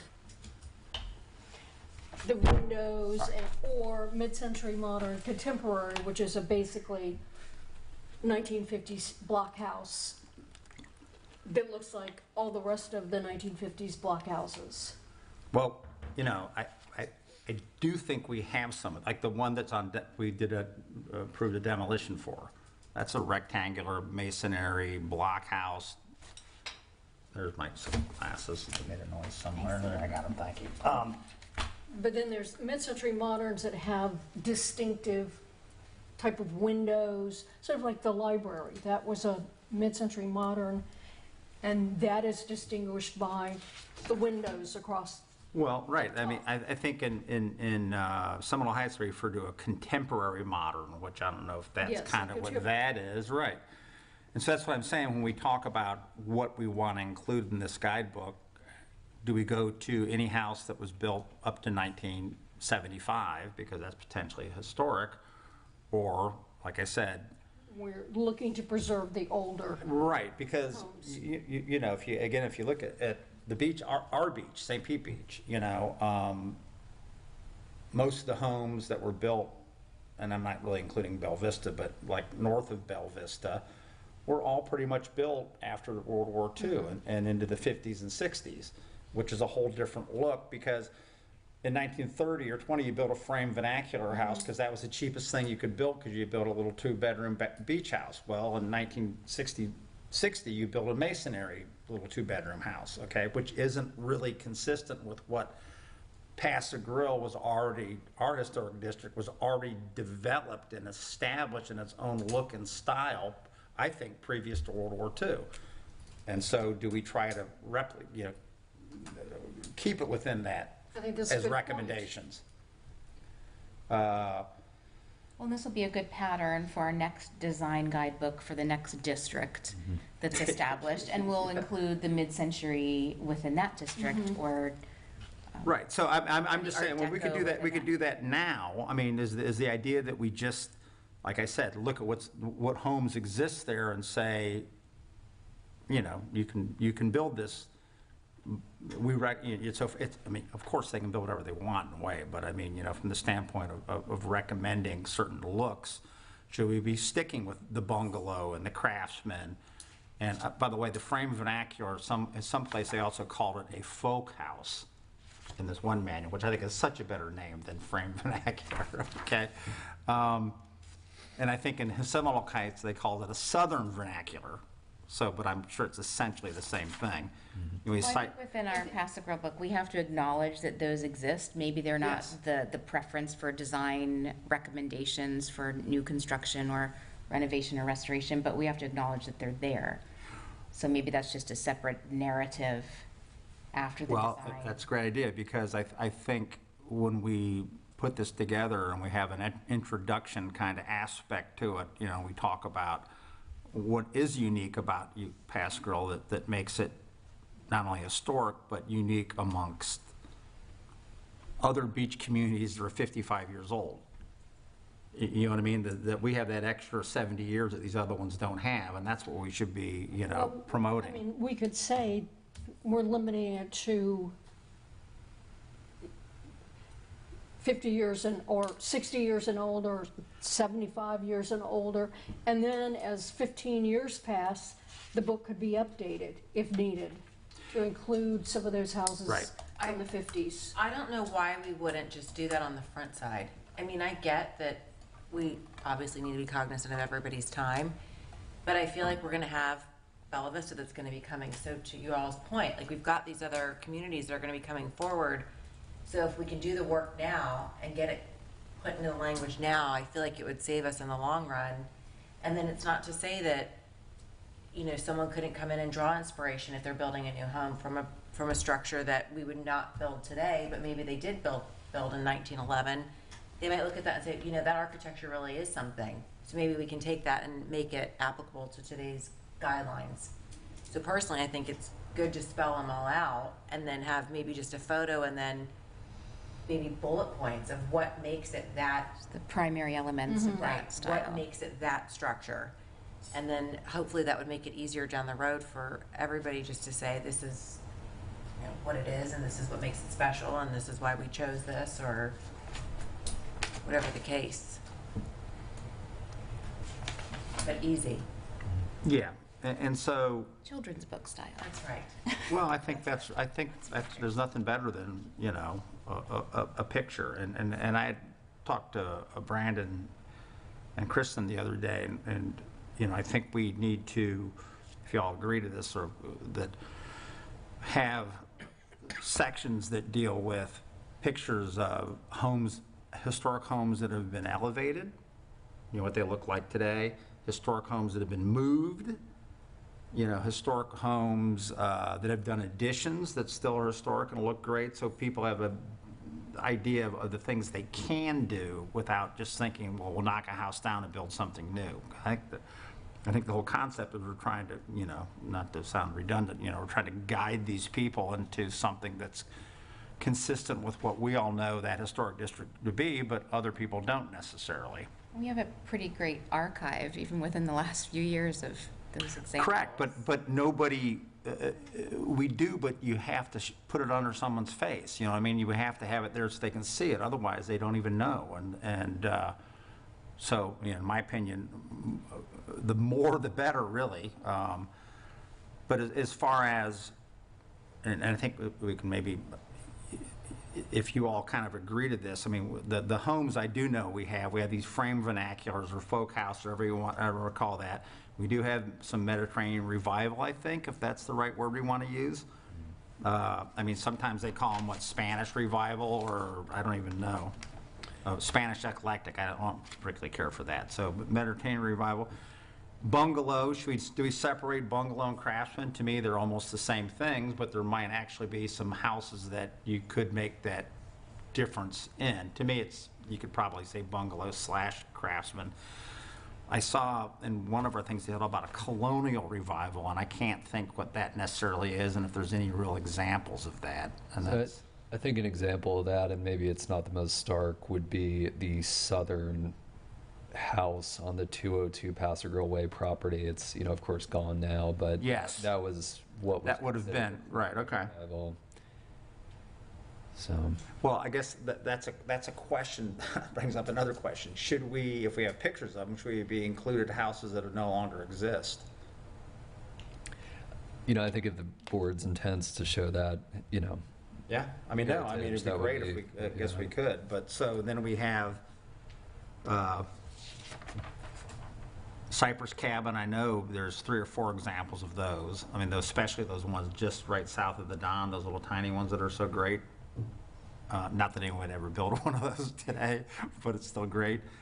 There's so Florida, what they say called earlier was Florida Cracker. I don't think we have, I don't know, American Foursquare. Is that, Brandon, is that ringing any bells to you? no, I mean, I like you said, I think more would fall under the national folk or, Yeah. so. Yeah, now ranch, that's, I guess some houses are, I don't know. Mhm. We do have a few ranch. They're a lot more prevalent over in the Don Cesar neighborhood, but we have a couple in Paso Grill. Well, it seems to me, like what some people said before, if and when Don Cesar, if it becomes a historic district, then it should have its own, in my opinion, it should have its own separate, because it's different. It doesn't have commercial establishments and things of that nature. And so maybe in that kind of a guidebook, we use those kind of houses that we might not necessarily use in the Paso Grill. Yeah. You're trying to make everything look consistent. Staff had a similar conversation with Tara, and I said something similar to what was brought up, that, maybe we only have the more prevalent styles, the ones that were picked up in our most recent survey. But I believe her opinion, I understand where she's coming from. They're still going to build the modern homes. There's nothing in our code that regulates that. So it sounds like the board might be open to having the heritage section of the design guidebook, which is where we recommend these styles. These are the styles. But if they choose to build a modern home or a style that's less prevalent, we would still have those standards just to, would the board be Well, open to isn't that kind of what we have now? We just don't call it that, but isn't that, I mean, the guidelines we have now, they can build what they do build. Which I'm not saying we changed it, I'm just saying it exists, and we haven't really talked about, or we haven't done anything about trying to change those design guidelines. But it's all about the presentation of Correct. this, and yeah, it all exists already, but this, the presentation in a nice, concise, easy to read and understand, and maybe encourage format. Well, so, Brandon, I should know the answer to this, but we don't have a design guidebook right now, do we? Not an adopted. So these ones, examples that I had, those were just prepared and nothing ever happened with them, is that my understanding? They're guidebooks. I mean, we can still use them and point to them, but they haven't actually been adopted as part of a ordinance amendment. That's what I mean, okay, they've never been done with that. And so when we do this as part of an ordinance, that requires the builders to actually have to look at this stuff, and the current design guidelines we have, which wouldn't be changed, but that allows them to build what they're building now anyway. And so, I don't know.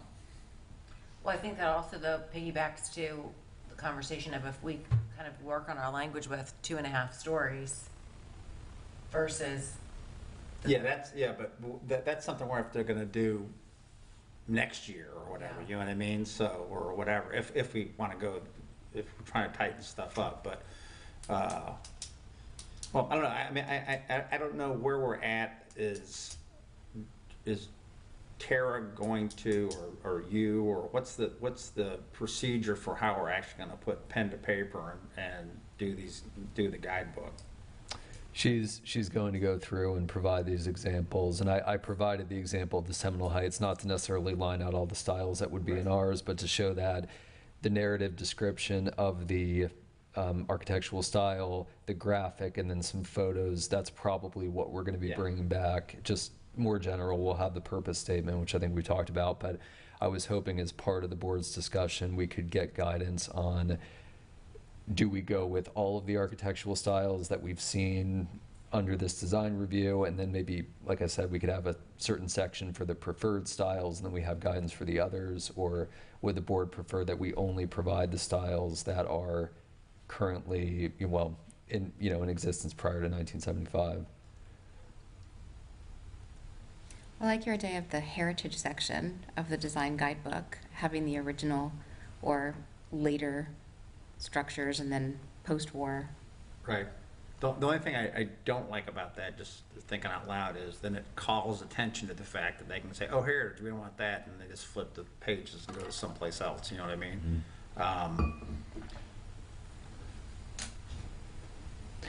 I guess what I'm saying, I want people to think they need to build houses like this and not just ignore them, okay? And so we can't say that, but we can certainly put it, you know, I do firmly believe that there are homes that have been built on Paso Grill that probably could have been built in a different style if there had been a guidebook that people had seen, okay? Because I just think people just don't know some things. Not blaming anybody, I'm just saying I think that's the case. But I don't know, I guess we could do, whatever. I mean, I do think there should be a section where we're pretty heavily reliant on, you know, whatever pre-World War II, when Paso Grill really became its own neighborhood, when it was its own city, when it was, you know, not like the rest of the beaches have become, because they was built so much longer before everything else was. And so maybe we do whether we call it heritage or not, but we talk about those designs that we just basically talked about, and then we have, you know, post-war or something like that, where we talk about the mid-century modern things of that nature, and the ranches and those kind of things that are more in addition, you know, were changed after the beaches became more accessible to everybody and not just, you know, the pioneers or whatever, you know. And maybe not specifically identify like the characteristics of those mid-century homes, but just talk about the fact that they exist there now and this is when that happened and why. But then we can roll that over into another neighborhood that was more prevalent. Yes, and so we wouldn't have to even necessarily have to have photographic examples and things of that nature. We could just talk about it in general. Does that make sense to folks? Just me. Okay. Thank you. And then talking about elevation, which I guess that's its own separate item, and we'll be bringing back our own presentation on that probably next month. But I know we talked about it a bit today. Typically, 3 to 4 feet is what the National Park Service recommends. That's the height any building can be elevated where it can be reasonably screened. We talked about landscaping. You can put some shrubs up, and you can usually obscure that it's been elevated. Higher than that is a challenge. Obviously, that's a challenge here because especially along Paso Grill Way, we require elevations of between 6 and 8 feet, depending on which side of the road they're on. So I've talked with Lynn about this extensively, and I think we can cover it in more detail in the future, but I think we need to be able to support elevations higher than that of historic homes, especially if we're looking to keep them long-term. There are ways, and we can bring this back to you and make some recommendations next month to go higher than that. You know, I think some of the best options are you put the garage doors along the alley, if that's an option, instead of having them run off the front of the structure. There's other ways to obscure it where, you know, maybe it doesn't meet the specific, you know, rule of thumb standard, but it would still give an option to get the home to a height where it would survive a 100-year storm. And there are, for our locally designated historic structures, we have a few where they've elevated not the whole distance that they would need to meet the design flood elevation, but then they've used flood-proof materials through the renovation for a couple feet above. So there's ways to get there through a hybrid scenario. It's not going to meet the full FEMA requirement, but that's what we have that floodplain variance in effect for. So and that's my question about what we're talking about here. Are we talking about raising historic homes where we've raised them past the point they no longer look historic, as opposed to raising homes to a FEMA compliant, which is a whole nother ball of wax? I mean, it's like that house we had earlier today, talking about might lose its historic designation. Is that what you're saying? We talk about obviously 3 to 4 feet. Assuming the home was on grade, 3 to 4 feet's not going to be FEMA compliant.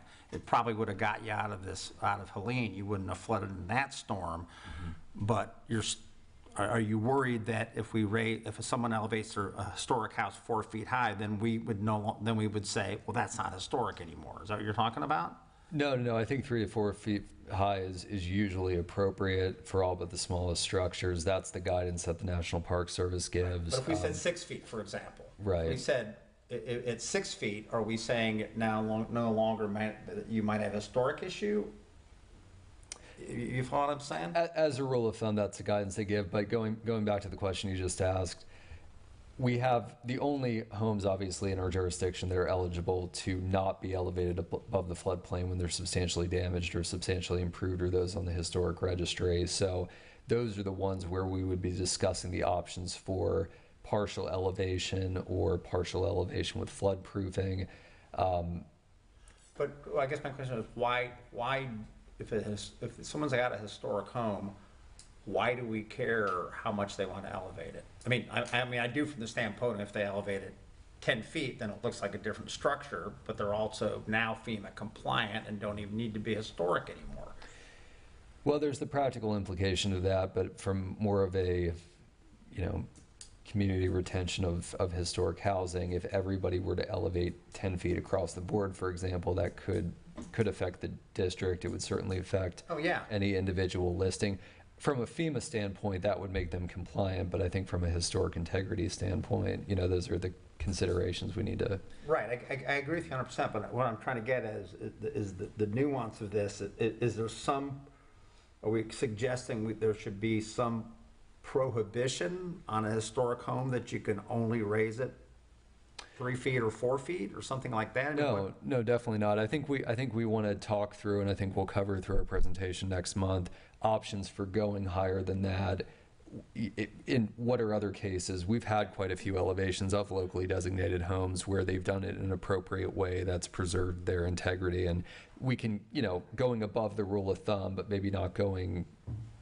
So this is more for someone comes in that says, I have a historic house, I want to elevate it, kind of like, how high should I elevate it? And the city says, well, we, normally think 4 feet or 3 feet or 5 feet, or at 5 feet, you need to put landscaping up or whatever. I mean.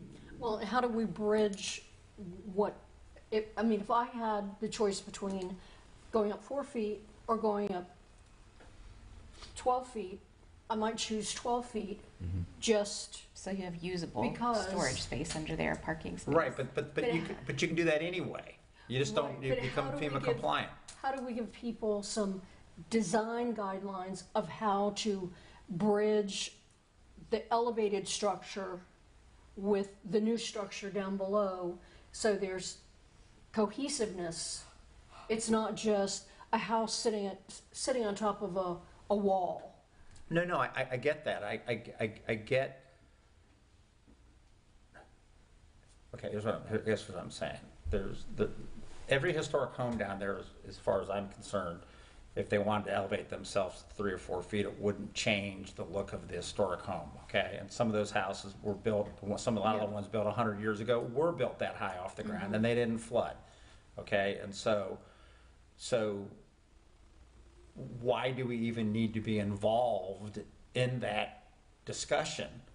Because they can just go ahead and if they say, my house is historic, so I can lift it 2 feet, I can lift it 3 feet, I can lift it 4 feet, I can lift it 5 feet, I can lift it 6 feet, and when I lift it 6 feet, I'm now FEMA compliant. Okay, and so I may get breaks on my insurance or whatever. And then you say, well, the city might say, well, you now at 6 feet, you may not look historic anymore. Okay. So what? I mean, not everyone's going to do that. That's what I'm saying. No, and then I think they have to understand the repercussion if there is a foot at which we say you're no longer historic at 7 feet, say. But I don't think then they're voluntarily giving up their historic designation. At that point, they have to pay back some of the incentives that they got, whether through tax incentives or. They typically lose them moving forward. They would lose that effective on the following tax year. That's typically how it works. But to the point that was brought up, if they choose to go above 4 feet, which might be the rule of thumb height, 5, 6, 7 feet, we would as you mentioned, provide guidelines for this might be a more appropriate way to do that instead of have the garage doors face the front. There might be other ways to obscure that elevation. Lynn, did you have any thoughts on that? I do, but I'm also thinking that because historic preservation is so unique, and each house is unique, then we have to look at it also on a case-by-case basis. Right. There would be some standards that we would have in place, but we would still have to look at it and see what works best for that. If they want to get a variance to the FEMA regulations, then they're going to have to stay historic too. Once it's elevated, we're still going to have to consider it historic and not, well, now it's been so altered that we don't recognize it. We do have one house you all may remember that's a Mediterranean.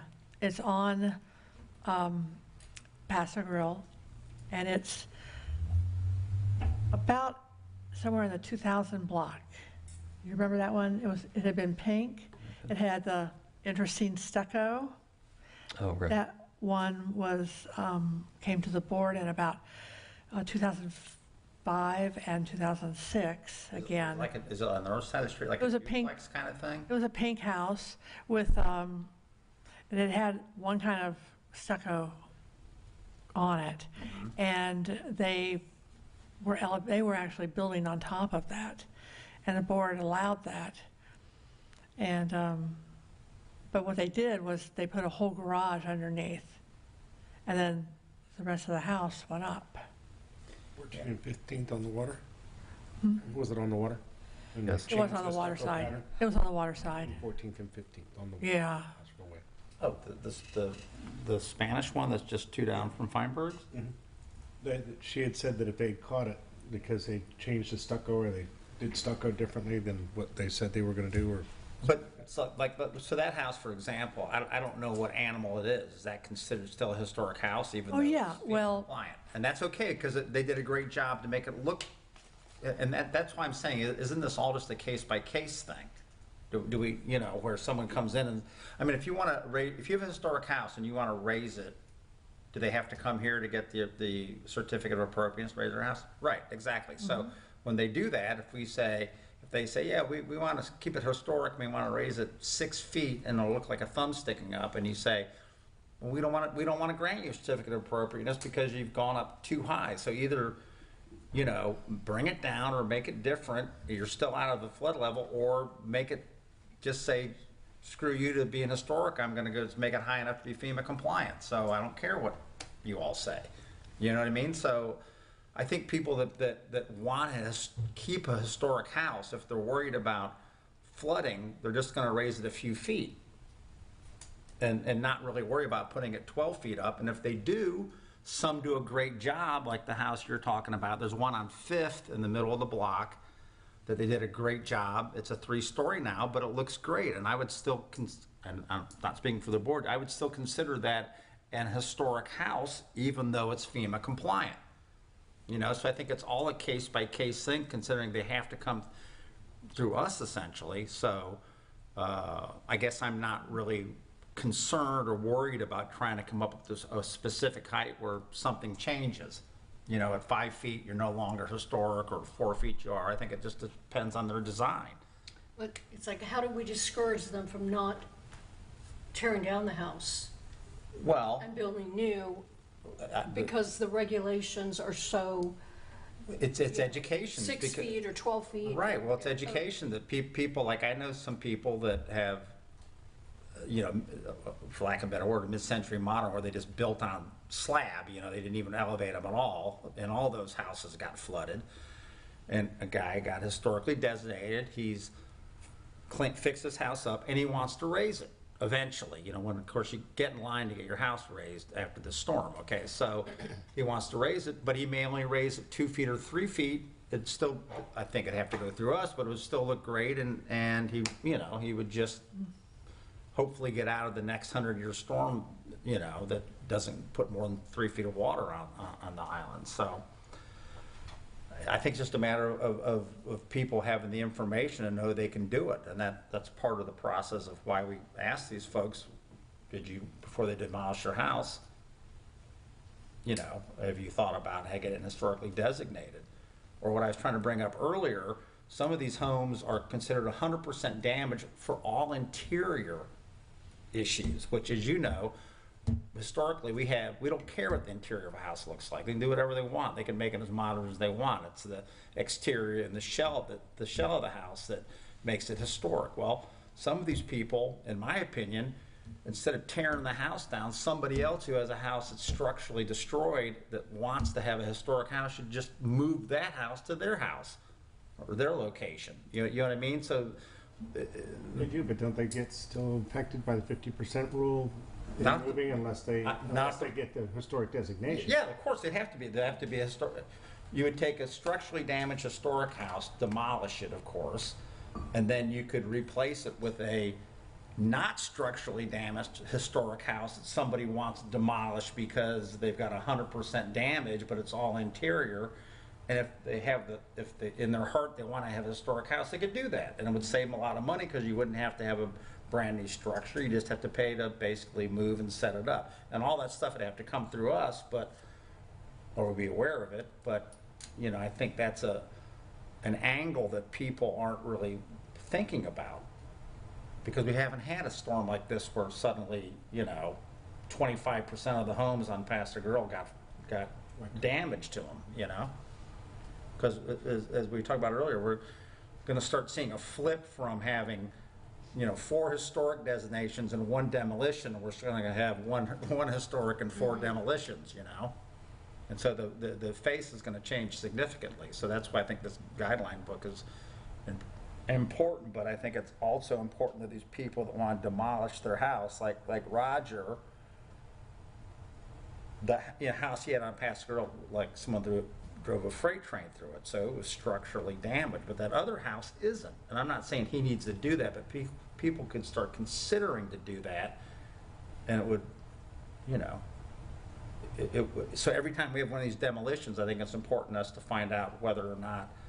I mean, I know 2 people I can think of now that have homes that they're going to wind up demolishing or have been demolished. They haven't built a new home yet, and it's almost like, hey, how about if you could move a house to that location? Would you do that? And I think they'd probably say yes, because it's a lot cheaper than building a whole new house.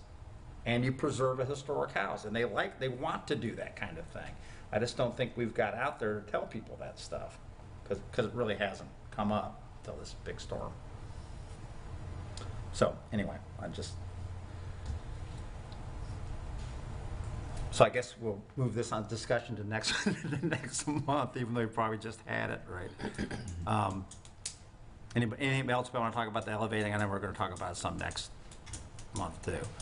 No, but next month we will be talking about elevating Right. houses and, what are some appropriate treatments and such.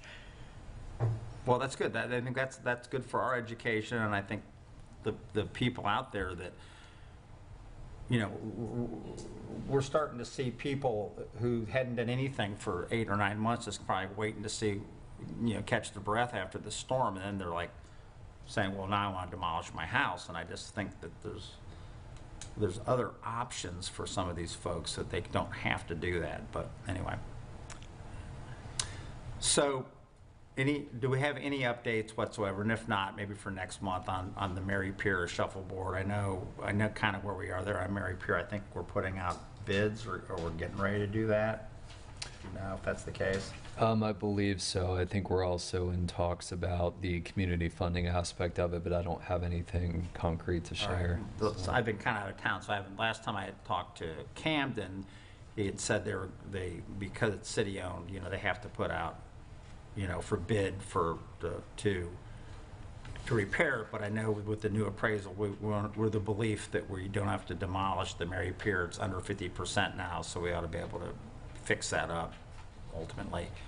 And then on the shuffleboard, I don't even know where we're at that. Know anything on that particularly, right? No new details, no. Okay. Airbnb? Yeah.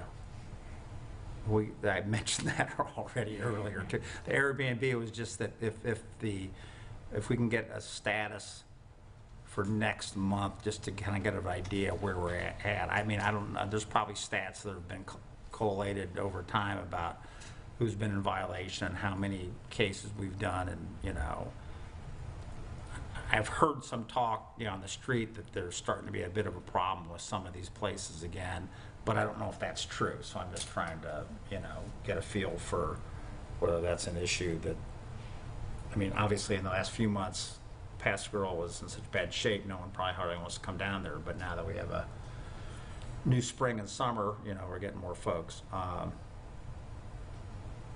think that's it. Anybody else got something else, or what we talked about? So, I was guess. seeing the marquee lit up at the Beach Theater, and Yes, Barbie I saw, it showing. said Barbie on there as they drove by, And right? it sold out. Did it really? So tell me about, Really? yeah, tell me about that. I was out of town, I guess, so when did they do that? Yesterday was their I first wasn't show, there. right? And I it missed sold it. out, and I think it's showing again today. Yeah, Yeah. that's great. Have you all been in it? Seen it? I mean, not the movie, but I want, Yeah. have anybody been in it since they've redone it? I mean, it's open for seating and all that I kind know of I stuff? bought tickets for the grand opening. I didn't realize they were opening before the grand opening. Otherwise, I would have been Called the soft opening. standing on the driveway. Well, that's good. I'm glad to hear that. And they're going to show a documentary Really? What? Do we know? on the Beach Theater. You know, its history and its place, I guess, on the streetscape and all of that kind of stuff. All right. Anything else? Nothing.